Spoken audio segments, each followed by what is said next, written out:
자, 이 종목들은 대체 왜 움직이고 있을까요? 특징주 살펴보도록 하겠습니다. 먼저 백신 관련주 한번 볼까요? 수도권을 중심으로 해서 A형 간염 환자가 빠르게 늘어나고 있다라는 뉴스가 전해집니다. A형 간염? 물이나 식품을 통해서 전파가 된다고 하는데요. 일단 뭐 특별한 치료제는 없고 예방접종을 받던지 아니면 손을 깨끗이 씻는다든지 뭐 생활 습관을 좀 잘 해야 된다.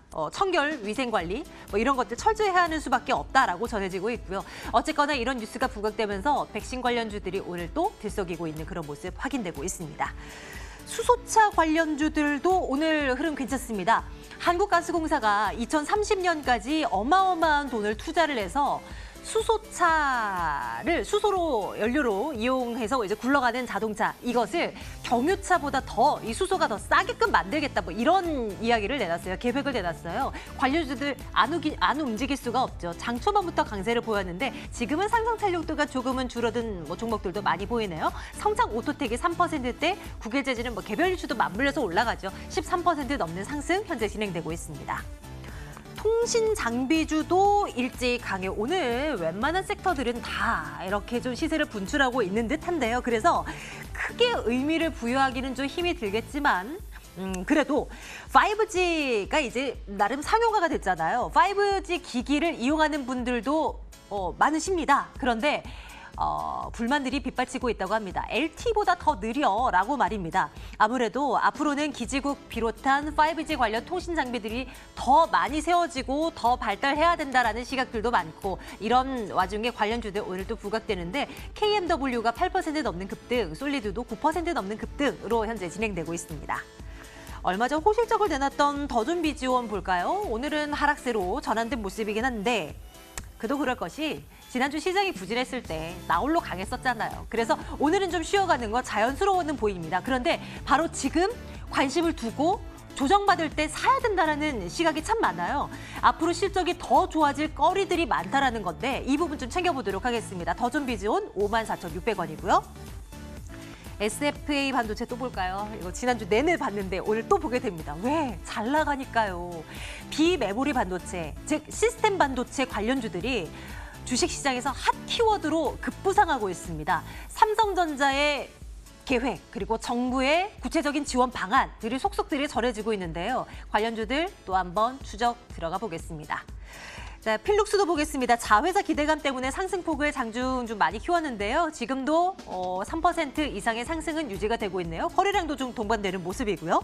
자회사가 개발하고 있는 대장암 치료제가 미국에서 임상 1상 무사히 마쳤고 이제 올해 안에 2상 마무리되고 뭐 이런 이제 순차적인 진행들을 할 것이다라는 얘기들이 나옵니다. 주가는 9,040원 기록되고 있는데 이에 대한 전략도 챙겨보도록 할게요. 사실 주가가 오른 것이 많이 없거든요.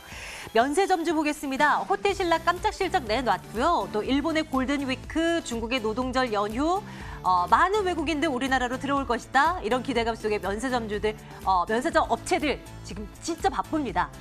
과연 실적적인 측면에서도 기댈 것이 있는 것인가 고민해 보도록 하겠습니다. 라벨 인베스트먼트 송병조 전문가와 함께 말씀 나눌게요. 전문가님 어서 오세요. 네, 안녕하세요. 안녕하세요. 네. 면세점주 먼저 보겠습니다. 외국인 관광객들이 물밀듯이 들어올 거다라는 얘기가 많은데 해마다 이맘때 있는 이벤트 아니겠어요? 맞습니다. 일본의 뭐 전통적인 뭐 연휴 기간이기도 하고 중국의 명절이기도 하고 그러한데 맞습니다. 예년보다 더 많아질 것이라는 얘기들이 나오고 있는 것 같아요. 네. 면세점주들 어떻게 보세요? 호텔신라도 실적 잘 나왔잖아요. 맞습니다. 이제 면세점 관련주들은 사실 오를만할 거리들이 크게 없습니다. 항상 이제 재료들, 뭐 뉴스들 살펴보면은 중국인 관광객들 많이 들어올 거다. 중국인 관광객 많이 들어오고 있다. 딱 이 정도인 것 같습니다. 한마디로 봤을 때 이 중국인 따이공들에 대한 매출 의존도가 상당히 큰 섹터일 수밖에 없다는 부분도 우리가 이미 인지를 하고 있어야 되는데요. 사실 작년에 크게 빠졌을 때 뭐 11월 달 그리고 1월 달 그리고 다시 한번 눌렀을 때 3월 달 제가 이 시간을 통해서 10만 원 이상까지는 좀 기다려 해보셔도 되지 않을까 이런 말씀을 드렸어요. 그 구간 이미 넘어섰기 때문에 이제는 좀 가격적인 부담도 있는 구간이다라고 좀 봐야 되는데요.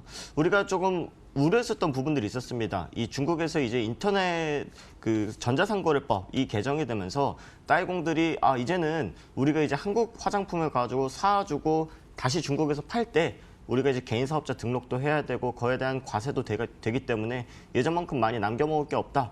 그래가지고 우리나라에서 떠나가지고 일본이라던가 베트남, 뭐 홍콩 다른 국가들로 많이 넘어갔었거든요. 실제로 많이 넘어갔었는데 실제로 이번 1분기 실적을 까보니까 생각보다는 괜찮게 나왔네라고 하는 것들을 본다라고 하면은 그래도 지금까지 우리가 우려했던 부분들보다는 긍정적인 모멘텀들도 많았다라는 거죠.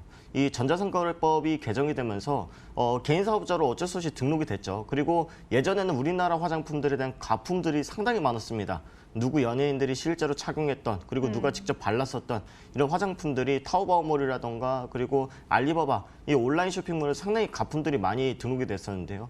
이번에 전자상거래법 개정을 통해서 이런 부분들을 조금 방지할 수 있는 효과들이 상당히 많이 나타났었고 실제로 정상적인 루트, 면세점이라던가 온라인 쇼핑몰 등을 통해서 직접적으로 구매해서 다시 판매하다 보니까 아무래도 기저효과에 따라서 호텔신라의 실적이 그래도 우리가 우려했던 것보다는 잘 나오지 않았나. 그래서 이번에 예상 가이던스가 낮았던 이유들도 사실 이 전자상거래법 때문이었는데 네. 이런 부분들을 전부 다 무마해줄 수 있을 만한 결과치를 보여주지 않았나라고 좀 생각을 할 수가 있을 것 같습니다. 다만 우리가 생각해야 될 부분들이 우리가 내수 경기가 그렇게 좋지는 않아요. 이 호텔신라나 뭐 면세점 관련주들이 이 따이공들에 대한 매출 의존도가 한 40%가 넘는다라고 해도 나머지 부분들은 사실 국내 뭐 우리가 여행 갔을 때 또는 입국했을 때 발생될 수 있는 매출액도 일정 부분 있다라는 거죠. 그러면 우리가 내수 경기가 좋냐라고 했을 때 뭐 대형마트라던가 편의점 관련 실적이라던가 주가들 보면은 박스권 내지 조정입니다. 그러니까 BGF 리테일, GS 리테일, 뭐 이마트 이런 종목들 보면은 전부 다 조정이라던가 또는 이 박스권 구간이기 때문에 내수 경기가 아직까지는 그렇게 좋지는 않다는 부분들도 우리가 인지를 해야 된다라는 거죠. 결국에는 이 면세점 관련주들이 지금까지 올랐었던 부분들은 중국에 대한 경기가 조금 회복이 되고 있고 그리고 실제로 상해 지수가 많이 올라졌다라는 부분들이 면세점 관련주들도 같이 한번 투영이 됐었던 것뿐이지 이것이 지속적으로 상승할 수 있을지 지속적으로 실적을 유지할 수 있을지에 대해서는 조금 더 지켜봐야 되고 가격적으로도 좀 부담이 된다라는 말씀까지 드리도록 하겠습니다. 기대감이 너무 크다라는 그렇죠. 것이죠. 구체적으로 실질적으로 수치가 딱딱딱 찍혀야 돼. 물론 사상 최대치의 실적을 내고 있지만 이거보다 앞으로는 더 잘 나와야 더 주가가 올라갈 만한 이제 거리가 생기는 거잖아요. 맞습니다. 투자 측면에서는 좋아요라는 투자 의견을 주기는 좀 무리입니까? 지금 구간대는? 그렇죠. 글쎄요라는 의견을 드리는데 다만 이제 아직까지 K뷰티에 대한 상품들 아직까지 인기가 있다라는 부분들 봤을 때 밸류에이션 측면으로 봤을 때 좀 부담스러운 면세점 관련주들보다 네. 제가 이 3월 달이었죠. 이 추천드렸던 이제 화장품 관련주인 코스맥스 이 ODM 제품들을 ODM 사업을 하고 있는데요. 우리가 쓰고 있는 웬만한 화장품들은 전부 다 이제 코스맥스를 통해서 제작하고 생산하고 있다라고 봐도 무방할 만큼 ODM 쪽에서 마켓셔를 상당히 많이 차지하고 있어요. 그래서 지금 현재 가격적인 메리트는 뭐 면세점 관련주들보다는 아직까지 시세가 크게 나오지 않은 코스맥스 같은 이런 ODM 화장품 관련주들을 보시는 게 좋겠다는 말씀 드리겠습니다. 네, 또 한 번 코스맥스에 대한 어떤 긍정적인 뷰도 함께 챙겨봅니다. 이번에는 필룩스 한번 볼까요? 뭐 이슈가 잡혀있길래 가지고 오긴 했는데 상승 탄력도가 장중 그 고점을 유지하지는 못하는 것 네. 같아요. 일단 자회사에 대한 기대감 뭐 나와주긴 하는데 요즘 또 바이오주들 참 잘 모르겠어요. 그렇죠. 뭐 필룩스에 대한 시각은 어떠신지요? 요즘 뭐 제약바이오주들 얘기가 많지 않습니까? 뭐 코론 생명과학이라던가 뭐 삼성 바이오로직스 뭐 대장주 역할을 하고 있었던 이런 제약바이오 종목들의 이런 불확실성이 좀 커지는 가운데서도 필룩스가 오늘 좀 긍정적인 재료가 나왔죠. 대장암 치료제, 면역항암제에 대한 임상 일상 결과가 상당히 좀 잘 나왔다라는 부분들이 좀 거론이 되면서 오늘 크게 좀 올랐었습니다. 오늘 한 9%대, 10% 가까이 올랐었다가 현재는 차익 매물들이 좀 많이 나오고 있는 모습들인데요. 우리가 좀 근데 시청자분들이 조금 주의해야 될 부분들에 대해서 좀 말씀을 드리고 싶어요. 네. 지금 필룩스 관련된 뭐 뉴스 기사들 보면요. 10조 대장암 치료 시장에서 3세대 이제 가능성이 입증이 됐다. 네. 이런 부분들이 좀 거론이 되고 있다는 거죠. 근데 우리가 임상일상이라는 건요. 실제로 뭐 유효성이라던가 안정성 이런 부분에 대해서 테스트를 하는 거기 때문에 90%는 보통 승인이 납니다. 한마디로 거의 뭐 이상한 약품만 아니라고 하면은 임상 1상은 쉽게 통과가 된다라는 거예요. 근데 임상 1상부터 임상 3상까지 실제로 시판까지 허가가 날 수 있는 그런 기간들을 우리가 계산을 해본다라고 했을 때 실제로 한 10년여간의 기간이 소요가 되고요. 그리고 가능성도 한 4% 정도밖에 되지가 않습니다. 4%. 그렇죠. 그러니까 필룩스의 지금 자회사가 지금 대장암 치료제를 개발하고 있다 해서 이 약품이 뭐 믿을 수 없다, 뭐 안전하지 않다 이렇게 말씀을 드리는 게 아니라 우리가 10년 뒤에 이를 보고 투자를 미리 하는 것에 대해서는 조금 시간이 많이 필요하지 않을까. 그리고 아직까지 확실치 돼 있지 않는 그런 결과에 대해서 주가는 너무 많이 올랐지 않았나라는 부분에 대해서 좀 지적을 해드리고 싶다라는 겁니다. 그래서 임상일상 뭐 시장에서 10조 원 규모의 뭐 시장에 뛰어들었다 이러한 키워드들보다는 네. 이 필룩스의 자회사가 어떤 약품을 만들고 있고 현재 어떤 과정 중에 있는지를 우리가 꼼꼼히 테스트를 좀 해봐야 되는 시기가 되지 않았을까라고 좀 먼저 말씀을 드려야 될 것 같습니다. 그래서 현재 필룩스의 차트를 보시면요.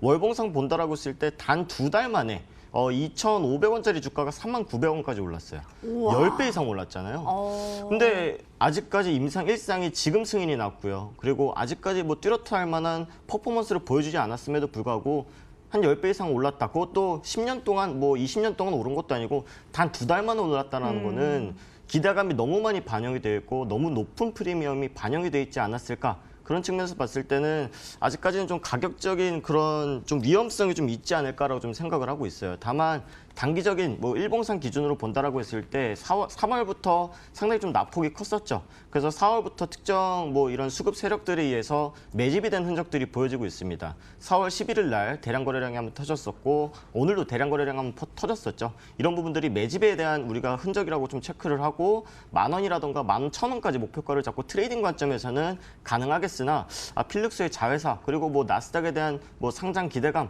이런 걸로 인해서 주가가 다시 한번 뭐 10,000원대 30,000원대까지 가기에는 쉽지 않을 수 있다라는 말씀까지 드리도록 하겠습니다. 네. 그러게요. 뭐 나스닥 시장 상장 추진 뭐 이 얘기도 진짜 있었고 네. 임상일상 와 대단하다고 생각했는데 진짜 말씀 주시고 보아하니 그렇죠. 맞아요. 앞으로 갈 길이 진짜 구말리인 많죠. 거죠. 맞습니다. 예. 필룩스 투자 의견 글쎄요. 글쎄요 드리겠습니다. 알겠습니다. 예, 이것도 패스. 그럼 다음 이제 지난주 내내 그렇게 우리가 봤었던 이런 걸 봐야 되나 싶기도 하고요. 맞습니다. 근데 너무 또 많이 올라서 네. 비메모리 반도체, 시스템 반도체 이제 확실히 차기 테마주로서 굳건한 입지를 다지는 듯한 느낌이란 말이에요. 너무 그렇죠. 이제 과열되는 모습을 보이기도 하고요. 어쨌건 괜찮다고 보셨잖아요. 지난주에도. 맞습니다. 오늘 너무 많이 올라가요. 지금은 어떠세요? 지금도 역시나 좋게 보고 있습니다. 왜냐하면 제가 이 시스템 반도체 쪽의 관련주들을 테마주로 보고 있지 않거든요. 요즘에 테마주들의 특성이 뭐냐라고 하면은 한 3일 정도 오르고 나면은 그 뒤에는 소강 상태로 접어듭니다. 근데 이 SFA 반도체 같은 경우에 보면은 제가 저번에 목요일 방송이었죠. 이제 시작이다. 이게 이제 상승의 시그널이다라고 좀 말씀을 드렸던 만큼 앞으로 무궁무진한 가능성이 있기 때문에 말씀을 드렸던 거거든요.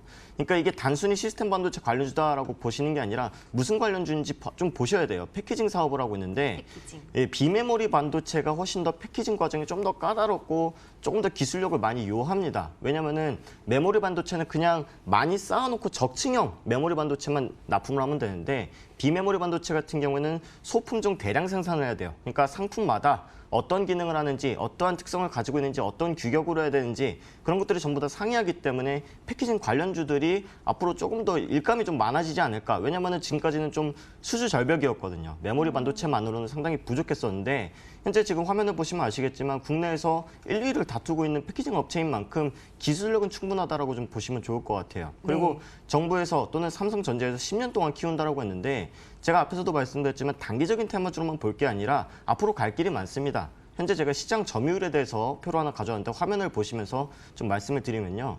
지금 우리나라가 반도체 강국이라고 좀 많이 아셨을 거예요. 근데 지금 화면을 보시면은 메모리 쪽에서는 확실히 강국입니다. 근데 비메모리 쪽에서는 거의 빙산의 일각밖에 우리가 못 가져가고 있어요. 그러니까 전체 시장에서 봤을 때는 우리가 전체적인 반도체 시장에서 차지하고 있는 그런 마켓시어 자체는 그렇게 높지 않다는 겁니다. 근데 네. 삼성전자가 이번에 인텔한테 1대0을 뺏길 수도 있다 이런 보도자료도 나온 만큼 비메모리 반도체는 확실하게 좀 장기적인 플랜을 가지고 키울 수밖에 없기 때문에 SFA 반도체뿐만 아니라 관련주들은 역시나 크게 성장할 수 있을 만한 모멘텀이 생겼다라고 말씀을 드리도록 하겠습니다. 이 종목을 나 투자하고 싶다라고 네. 한다면 어때요? 지금 따라 붙어요? 아니면 기회를 기다려야 하나요? 지금은? 제가 목요일 날 2,200원 정도 오면은 매수를 하시는 게 좋겠다라고 말씀을 드렸는데 2,200원 찍고 오늘 많이 올랐기 때문에 지금은 차익 실현 구간이다라고 좀 볼 수가 있을 것 같고요.